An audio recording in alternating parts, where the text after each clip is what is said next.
Who has the leverage between the New York Jets and the Green Bay Packers when it comes to Aaron Rodgers? And when is this trade going to happen? We only got a couple of weeks to the draft. Something got to give. Well, let's find out with Double A in about a couple of minutes. Let's go. Up north, they know what I'm talking about. What I'm talking about. Yeah, son, down south, they know what I'm talking about. Hey, what I'm talking about. Let's roll. Coming all the way from up top, the Big Apple. Everybody know it as New York.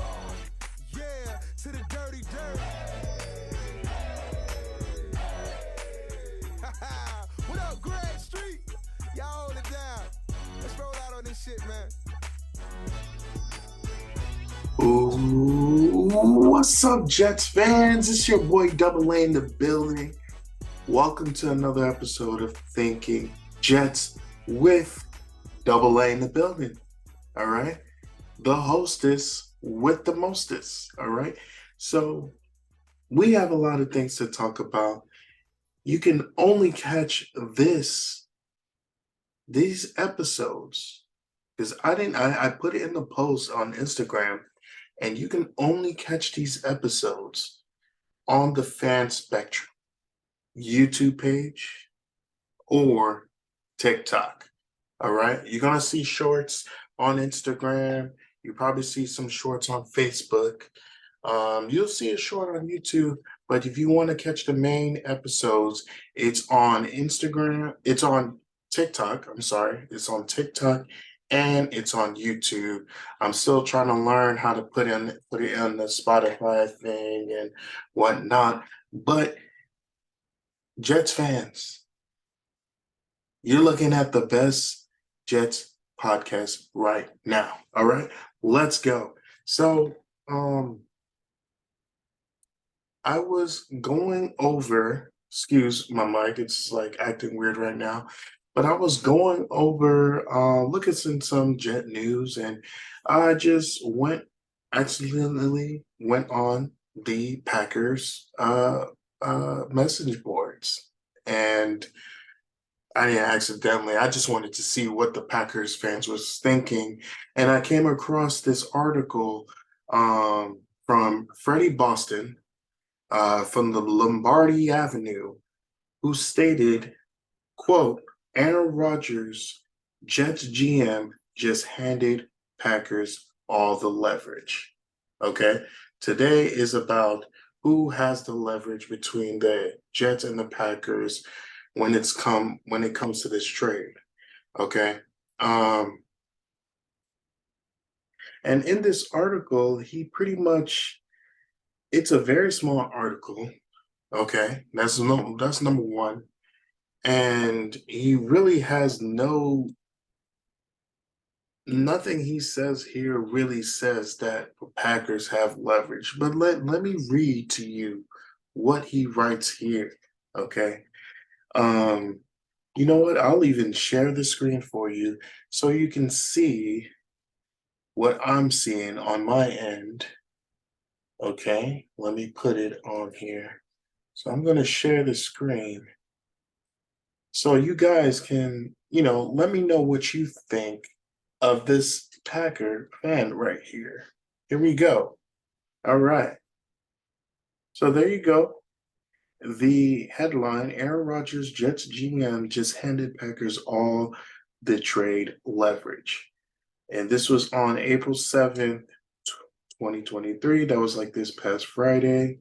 Okay. And let's go down all the way here. All right. He states not only has Rodgers publicly stated his intentions to play for the Jets on the Pat McAfee show, Joe Douglas just made a huge statement of his own. And if you've been watching Jets fans, I know all Jets fans know this. Douglas goes on the WFAN Sports Radio event, and he says that that Rodgers is going to be here. I think Boomer Esiason was on the mic asking him these questions, and that's what he pretty much said. And the Jets fans is going out crazy. They're like Jets, Jets, Jets, because we're excited. We want Aaron Rodgers here. But that's all he said.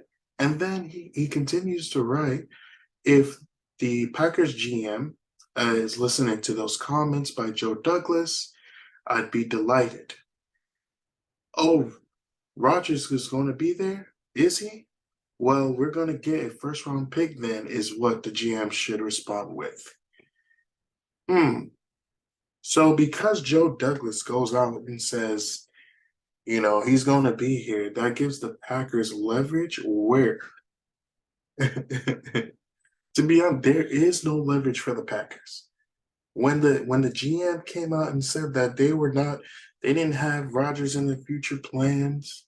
Okay, they're looking to have Jordan Love to be the guy to take the helm for the Packers.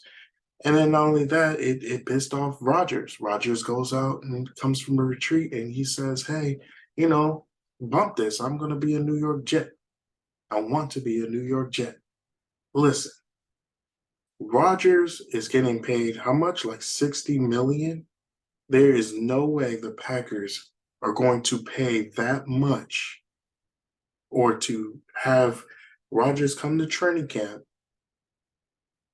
knowing that he wants out, sit there making all that money.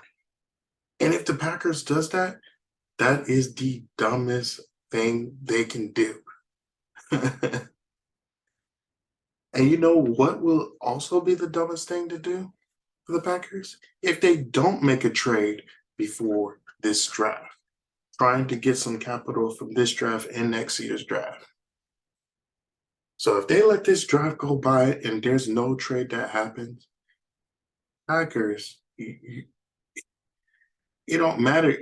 I mean, right now you're saying both teams will lose, but the Jets will be fine because guess what? We still have cap. We still have our draft capital while you guys still figuring it out if you guys have Jordan Love. You guys still need to build your defense. You lost Alan Lazard, so you guys got Christian Watson, but I'm not sure how your offense is going to go forward. But looking at the Jets are sitting pretty. Let's say Rodgers stays with the Jets. With the Packers. What if the Packers says, you know what, we're going to hold Rodgers? I mean, the worst thing the Jets can probably do is probably get Matthew Stafford. He may have lost a bit, but we're probably not going to give up that much for him. And guess what? We still got a good-ass team. We're definitely better than the Packers. And that's without a quarterback right now. That is without a quarterback. We beat them 27-10 last year. Smacked them in Green Bay. So where is the leverage here? So this is what I want to know from you Jets fans. Who do you think has the leverage between the Packers and the New York Jets? Let me know in the comments. Make sure you like and subscribe to the Fan Spectrum and to this video, okay? And follow us on all platforms. I'm out.